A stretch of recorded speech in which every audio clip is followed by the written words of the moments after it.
Is the unnamed tavern named unnamed tavern? Is unnamed tavern named unnamed tavern, or is it a tavern that's not been named? Next up, we have some world news. There are a plethora of coups happening in Africa, and we're gonna take a look at that. I pressed the wrong one. I guess it's politics. Whatever. Both. Sorry, It's close enough. It's close enough. There you go. Mm-hmm. Dapper's been a member for 3 months saying, "How do I work this thing?" Hi, chat. So, there's a couple of them. So, this is just the latest of what's been going on, and it just says military coups were a regular occurrence in some parts of Africa in decades after independence. Now, over a period of relative domestic stability, there are indications they are on the rise again. And so it lists a couple of the different ones. There were 2 in 2022, and then there were 6 in 2021. It's like, now we think that maybe there's a rise. Yeah, those were attempts, though. Oftentimes, what Africa experiences after the colonists leave the area or get kicked out is that the people that let's say that sometimes the middle is this, that the colonial power will turn it over to a bunch of people who will rape and pillage the land to try to suck out as much as possible. And the people revolt, kick them out, and those people are not capable of really running the country, and the place kind of falls apart, and have another coup, and you get these sort of cycles. So the countries in Africa that have become somewhat stable have gone through 2 revolutions, kicking out the colonists and then kicking out the people that kicked out the colonists. Because the people that are successfully revolt are not necessarily the best people to hold it together. Other places just continue to have these cycles back and forth. And if you look at what's happening with places like Niger, the current government is being ineffective in delivering services to people. People are getting upset. A military group says, we're going to take over. And the people say, well, they can't be any better or worse than the previous clowns until they are, in case, and then someone else come along and throw them out. And it's a sad cycle that really, because having traveled in Africa extensively all through the continent, there's amazing places, wonderful people there, but they get stiffed with governments that are anywhere between ineffective to criminal. And if you go and watch the Jib podcast with Barry and Seamus, you might learn a little bit about the involvement of other countries in coups. Oh, yeah. Wait, are you saying that there might be, say, I don't know, like Western developed countries who are destabilizing otherwise democratically elected regimes? I'm definitely not saying that thing. Well, I mean, yeah. And oftentimes what will happen is there are resources that colonial powers come in. I mean, one of the, and it's not necessarily a coup, right? The Chinese Communist Party has been on an exploitation process of coming in and saying, hey, we'll build you some infrastructure and sell you some loans in return for getting some stuff, minerals. And then, further bad things happen. Then they're like, surprise, motherfucker, we are here forever. No, yeah, not every government revolution takeover or switchover is a coup. Coup is something specific, which is the definitions that are being presented in the thing right there. This one specifies that they've identified 200 coup attempts in Africa since the 1950s. About half of them have been successful. So how would folks define a coup? Would what Trump attempted to do consider a coup or not? By definition, where would that fail? Not by this definition. Not by this definition, because by this definition they're counting a coup as not revolutionaries. It has to have military intervention. So unless you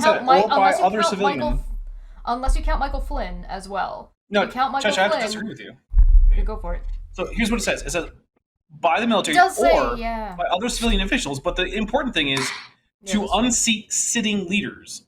Instead, the Trump thing was to illegally maintain sitting leaders in power, which does not technically meet that definition right there. Well, it's not the military part that's unless official. you consider it that because that was about the election, right? So Trump was not elected, and so that he was trying to. But he was Biden. That's the thing, though. Biden hadn't been seated yet. Okay, fair enough. Well, that's how dictatorships start, right? That's what happened, like with wasn't it? You mean how Russia is currently just skipping their election this year because obviously Putin's going to win? Well, yeah. I would actually. Their election is scheduled for next year for the president. Oh, sorry, next year. It's been there for a while. I would actually have a different definition, and not to say unseat sitting leaders, but I would say to basically an illegal attempt to change the leadership of the country from the legally authorized leadership to at least a previously unauthorized leadership, which would allow for the idea of like trying to illegally stay in power. Because I really don't think that if you lose an election and then you try to stay in power, that's any less of a coup, in my opinion. Which is why I wouldn't use exactly this definition. I would tweak it that way.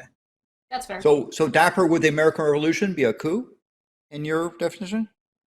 Absolutely. Yeah.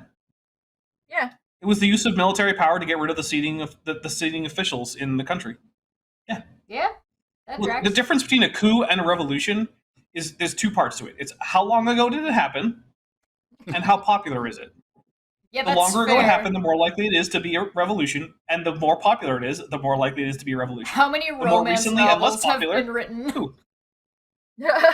Well, it's just like the difference between terrorists and freedom fighters, right? Right. It's almost entirely based on your perspective. And these cycles can have multiple attempts. Like for example, the Bolshevik Revolution, in that revolution coup thing happened in Russia, Imperial Russia. They had an earlier attempt, and people like Lenin were exiled from Russia, came back in and did it again. If you look at the whole thing of various people associated with a certain organization that you don't want to name because you'll get demonetized, but Dapper sometimes refers to them in drinking rules. NSDAP. I call them nutsies. Does that work? Okay. I don't know. They were the one of the leaders was jailed, put in prison, and they came back again. So sometimes the cycling can occur because if you don't succeed, try again. Africa tends to be coup dominant because many of the other countries won its resources and resources of their and the country is unable to withstand the external pressures, economic, political, or whatever. And then the current government doesn't want to play ball. Then maybe the next rip one off will. the people. So, for example, you look at a country like Nigeria, not Niger, but Nigeria, would have normally be an extremely wealthy country from its mineral and oil resources, but very few Nigerians share in that particular bounty. And the result is there's a bunch of people that are dissatisfied with what's going on in Nigeria. But Chad is talking about cooing the channel, and I'm like, God, not again! Come on. That's a good idea. So yeah, Chesh, I think maybe I'll just kick you out after you've done a lot of work on this channel for several years, and maybe I'll just send you like a few $100, and then I'll own your channel from now on. Yeah, sure, why not? So like in 2017, Mugabe, who was a revolutionary that kicked out the British colonies from what was originally Rhodesia, I believe. Was the colonial name? Yeah, Rhodesia is the colonial name.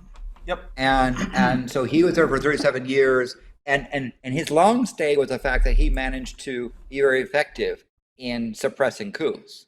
Like when I was there, I believe in 2015, I had to stay in the Victoria Hotel because they set up a firing squad to execute members of the vice president's staff because apparently the vice president tried to do a coup. And it turned out in 2017 that his next vice president was successful in the coup. So, go figure. Whoops. Chad is now also my retiring me, and they're sending me to the farm. Oh no. My favorite Zimbabwe thing is back when this was a while ago. This was like I think like 15 years ago or something. When their finance minister came and said, we're going to stop reporting the annual inflation rate because our computers cannot calculate numbers that high. Yeah. And I was like, cool. When I was last there on Mugabe thing, inflation was 17 million%. Wow. And I tried to, at that point, I tried to get clarification, 17 million% per what? And the guy said, does it matter if it's 17 million%? Yeah. And you find your exponential function. I mean, you're on that almost vertical part of the exponential function. So whether it was per year or per month, it didn't matter. And what people were doing on the currency is that it wasn't the number of right at the time the 100 trillion Zimbabwean dollar was the currency you could get out of ATMs, and you needed a stack of them to do something. And what the people were doing was seeing the number of zeros as its value. Like they were basically taking the logarithm of the Zimbabwean dollar number and saying, this bill, 100 trillion, is worth a little bit more than the 10 trillion, not by a factor of 10, but because it's got an extra zero on it. So it's just a little bit better. Yeah. Right? When your money goes logarithmic, you might have a problem. Yeah. Just a little tip. So speaking of economics, for reference, real quick, okay. This is the German gold mark. Oh yeah. Yeah. I mean, what eventually happened, by the way, in Zimbabwe, the Zimbabwean dollar, is that the country deleted its currency. They basically declared there are no more Zimbabwean dollars because the black market was using euros and British pounds and dollars. And to buy anything successfully, you needed I thought the rand currency. was also a pretty. I thought the rand was also. Rand. You're right. You're correct, as well as the rand. Now they may have brought back a currency again, but it's hard to tell for the thing. But yeah, coups are a problem. The fact that in 1960 to 1969 you're looking at 25 successful coups and 15 failed ones, that's a lot of coups. And Mr. Siri says they should run the country on Dogecoin. Oh God. or Huck should have his own crypto coin. Yeah. He does not look happy about that. I don't know if you guys can I want no part of that. Wait, but where are the Puck Where are the Puck NFTs? Puck, you want an NFT? You want an NFT? Chesh, you could NFT boops. Yeah. Each boop is 1,200 Puck tokens, which are stored on the Ethereum blockchain. Oh my god. 1,200 Puck tokens. Yes, you Puck can coin. super chat for Puck boots if you want. So, I'm not gonna stop you. So in the period of the Cold War, where you see a lot of those coups, one of the things that would happen if somebody would show up and say, "Hi, I'm anti-communist," or "Hi, I'm pro-communist," even though they weren't, to get sympathy from that particular bloc, who then goes and pushes forward. Even in countries, former colonial countries, they would have leaders come up to try to curry favor. One of the notorious ones was Assad, may he rest in hell, if hell exists, of Syria, who the expression was signal to the left and drive to the right, right? He would pretend to be pro-Soviet and then pro-American and pro-Soviet and pro-American. Oh, God. And when he would switch to the other country and say, really, we can give you stuff if you want to become us and be in our camp. But other places would have coups where a bunch of people say the current people are crooks, go to the opposite group and say we want to get the other people's crooks. Yeah. Yes. And that would work for a while until it would happen again. Just ask Allende in Chile and other things like that. So, whoops. It's almost like power corrupts, and when other larger, more powerful countries want your stuff, they tend to bribe you, and then you just become a corrupt, bribed politician. But there's some dynasties and other people have managed to hold on to power. When I was in Libya, Muammar Gaddafi had an iron fist rule, and everyone toed the line. It was relatively safe to walk the streets there because the dictatorship said, here's how it's going to go. Other places like North Korea, they've had a family dynasty that's maintained stuff, and attempts to have coups have resulted in things such as having an uncle ripped apart by wild dogs in a Are you making a Lion King reference? No, no, I'm referring to what happened to the owns. Uncle. I'm sorry, I thought you were talking about Scar killing Mufasa to take over, and then Simba coming back and having him thrown to the hyenas. No, literally. Knowing Kim, he might have been inspired by that. Yeah, Kim Jong-un literally had one of his uncles executed by wild dog. Oh, that's kind of douchey. Wow. Yeah, he is kind of. He's also executed people by tank. I was like, what if the main cannon of a tank just fires at this guy? It's like, yeah, that'll do it. If I was gonna be executed, getting shot with a tank seems kind of overkill, so I'd be there for it. Well, you would have to be there. It's your execution. What if Kim Jong-un is like, oh yeah, blast that person off, with the tank, and everything's set up, and slowly the tank like starts turning, and just locks on Kim Jong-un, and we just go. But these countries that have these dynasties, right? Again, what happens when the strong leader goes away? Then you have a power vacuum. So you look at what happened in Libya right now, the death of Gaddafi. It's now a bunch of warring states.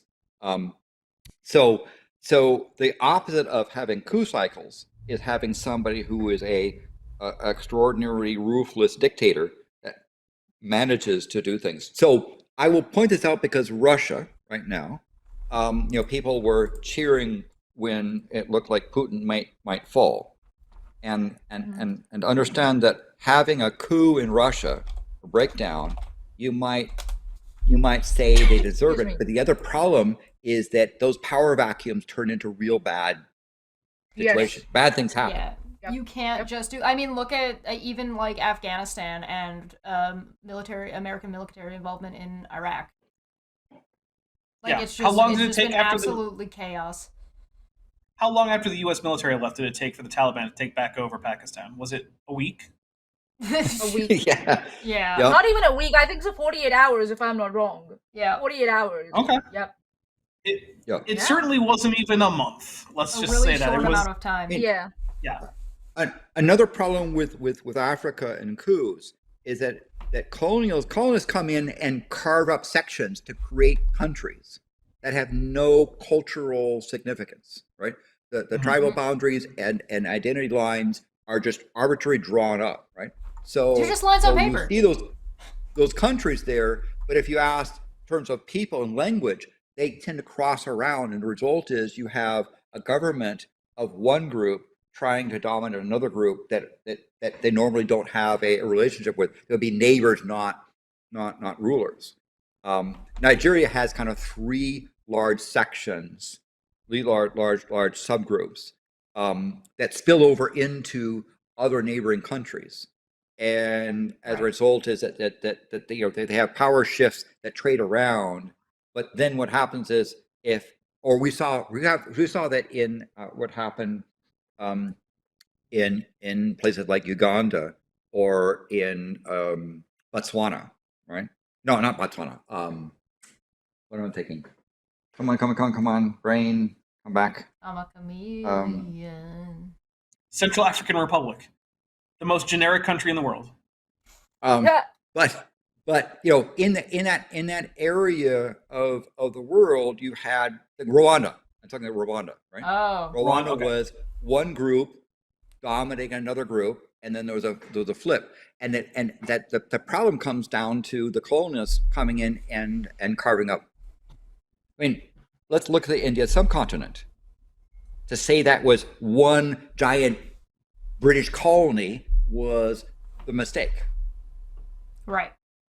And the partitioning came about because it wasn't, right? The British didn't sit there and say, maybe we should make all these people one massive group. But, so I think so there's a little caveat in there why the partitioning happened. Obviously, there were leaders who took advantage of British leaving the India.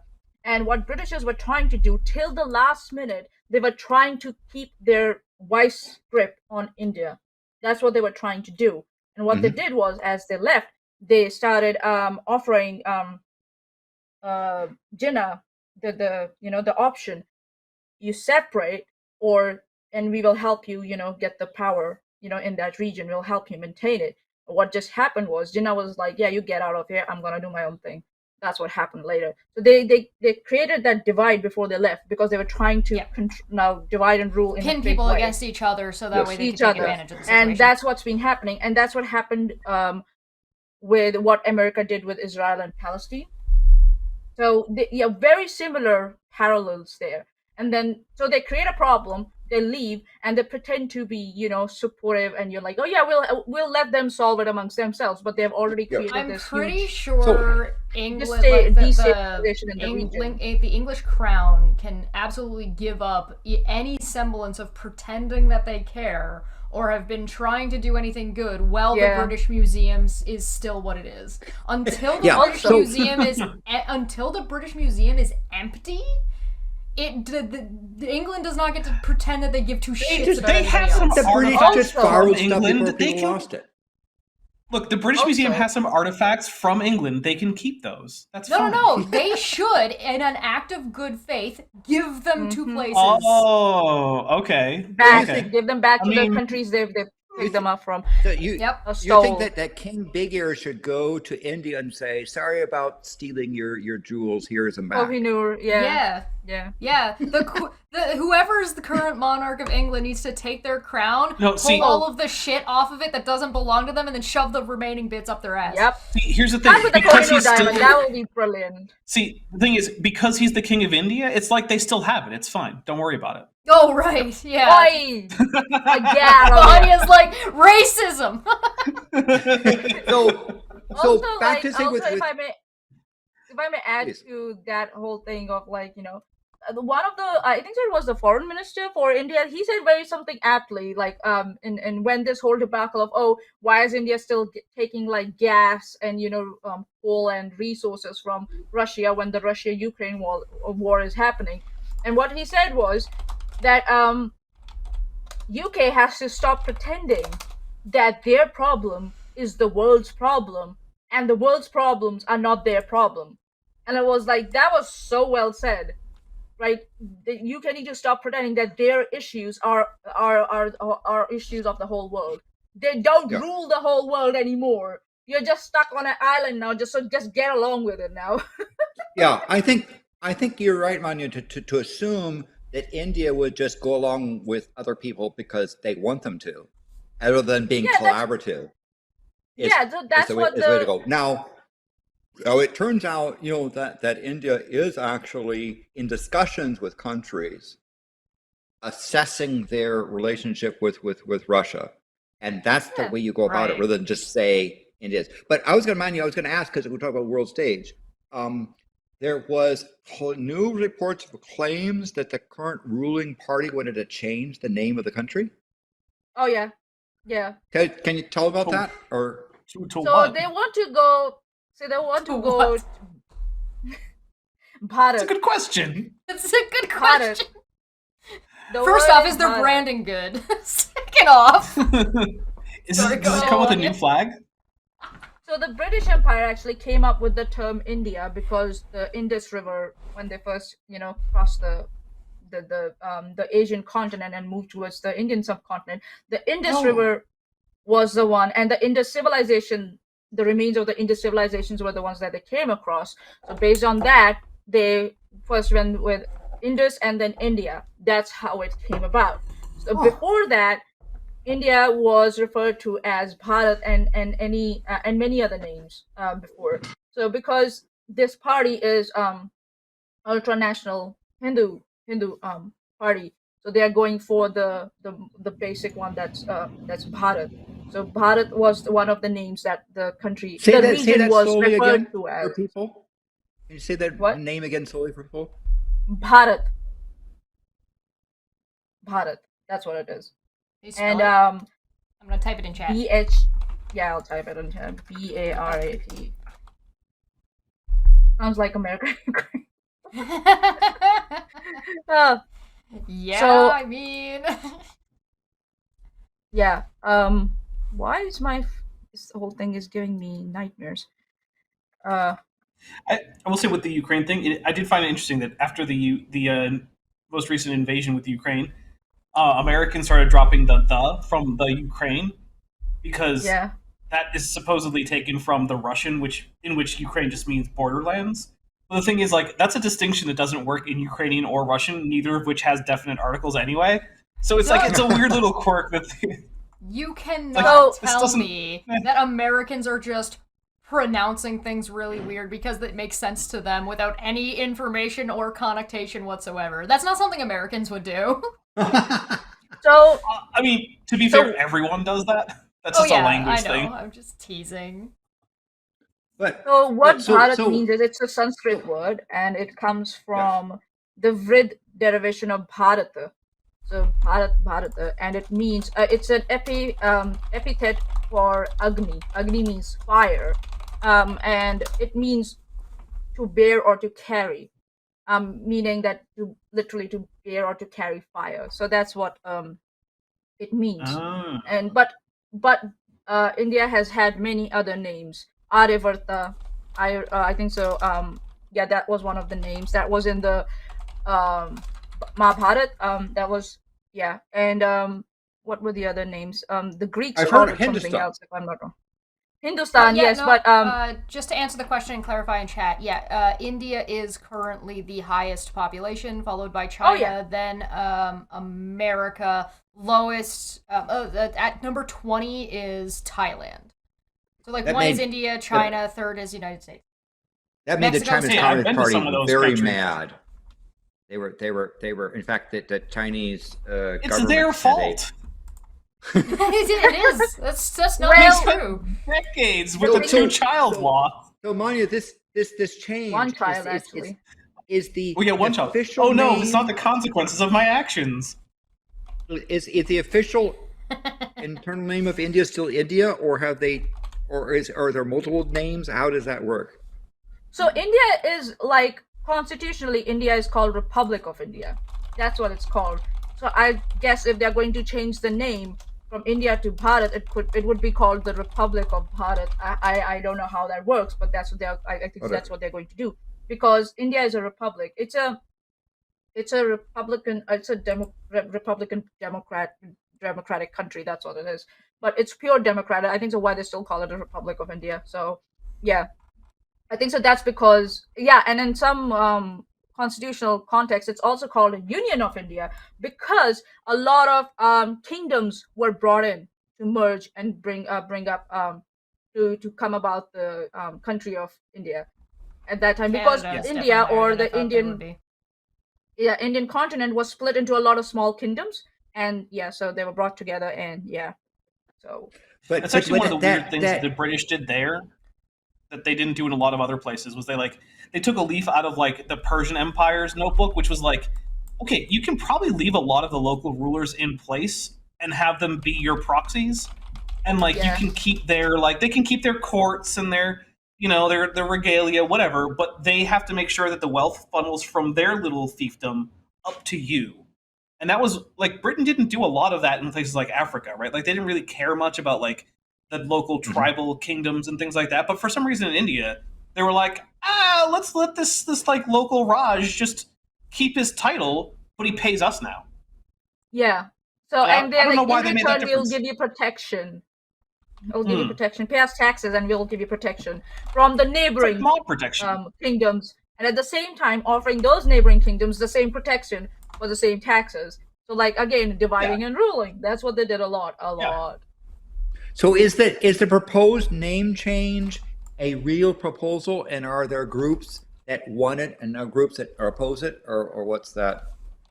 So what's happening is at the moment is that the government in power, that's BJP, Bharatiya Janata Party, that's what it's called, they are proposing this name. They want to propose this name, but obviously in the opposition, there are people from other religions and all that, and they are opposing this. They're saying India is kind of the India term. It indicates the secularity of the country. By going towards Bharat, it's going to kind of tell that Sanskrit word. It's just for Hindus and blah blah blah blah. But the government is saying, well, no, we are not saying Hindustan, we are saying Bharat, which is which goes way back before the Mughals came into the region and all that stuff. So yeah, there's a back and forth going on, because if the opposition is worried, where will this stop? Where will this change stop? What's the line in the sand? And I think so they have a point, what's the line in the sand? Where does it stop? I do agree with them. But I think so name changing from India to Bharat, it's not bad. But as long as there's a clear line in the sand that this is where they're going to stop. Because then, because it's just becoming, more and more complex and asinine, in my opinion. Norway is number 119, and I think Sweden, let's put in Sweden. What's the ranking of? This is population. So India's at number I one. Imagine Yes. Holy See is at the bottom. At very bottom, yes. Pitcairn. Is Pitcairn second? Sweden is 187, and second from the bottom is... Pitcairn? Tokelau? I don't know Where if is I'm pronouncing that Pitcairn right. in there? Because it's... Karen? Oh, well, okay. Spelled with The a K? population... How many Karens are on the planet? Is that what you're asking me? But Pitcairn... Oh. Where is Pitcairn on the list? Because Pitcairn had they had 50, but a lot of them got put in jail. How do I spell it? Pitcirn. No, they're not listed. They're too small? I guess so. This is Technically, from the Holy See- worldometers.info. World population by country. Yeah. Hey, here's a fun thing. The Vatican has the highest number of popes per square mile in the entire world, but it's still less than one. Vatican is also not listed. I checked. Also, I wanted to say we got That's a the Holy super chat from See. Dana that says, like China and Taiwan, Taiwan is part of the Republic of China. I don't know if Taiwan is happy about that. Is the Holy See the Vatican? Is Vatican. That's Oh. Vatican has a name. There's a corporate name and the legal name and so forth. But they say a population of 518. And I don't know how they define population. Because technically there's residents. No, there's more than one. There are apartments in the Vatican City that people live in. Population of 2023. There are residents. Yearly change, net change, density per square kilometer square. I think it's probably residents plus citizens living nearby. Which, by the way, there's no such thing as a lifelong citizenship in the Vatican. You are a citizen while you work there. Now, you might die in office, which a lot of people do. So it might end up being a lifelong thing, but the minute that you are no longer employed there, they take away that citizenship. No, you don't get to keep the passport, you don't get to keep any of the documentation, you are now a citizen of whatever country you came from, which in most cases ends up being Italy. So gotta go next it's door. a very weird place. They're also one of the highest crime places in the entire world. They have one of the highest crime rates. We're actually starting on a because of pig roads. downturn. Interesting. Really? Yeah. Yeah. No. Oh, interesting. But yeah, actually, the Vatican City, because Or St. at least Peter's a Square. plateau. St. Peter's Square is full of pickpockets, and given the low number of people in Vatican City at any given time, if you do the per capita crime rate, it turns into one of the highest crime rates in the entire world, just because of pickpockets in St. Peter's Square. Which is sneaking police by the Vatican. So right now, watching about 1 in 500 million people on the planet are watching. However, the number of people that click the like button is Listen, Getting we don't to talk Bilbo about we don't talk about levels. that here. We don't talk about that here. There's a link in the chat look, for anybody who wants to see. Sorry, go ahead. I will Bilbo Chesh's audience if I have to. I don't currently have to. You're just gonna strong arm everybody with your little tiny dinosaur arms. Hey, Yes, they're not mighty that as tiny. they are. They're still bigger than I am as a person. Right. All right. So I guess people seem to think I'm way taller than I am. I'm like only 2 meters tall. And people are like, "Are you like 40 feet tall?" Like, no. I'm not Godzilla.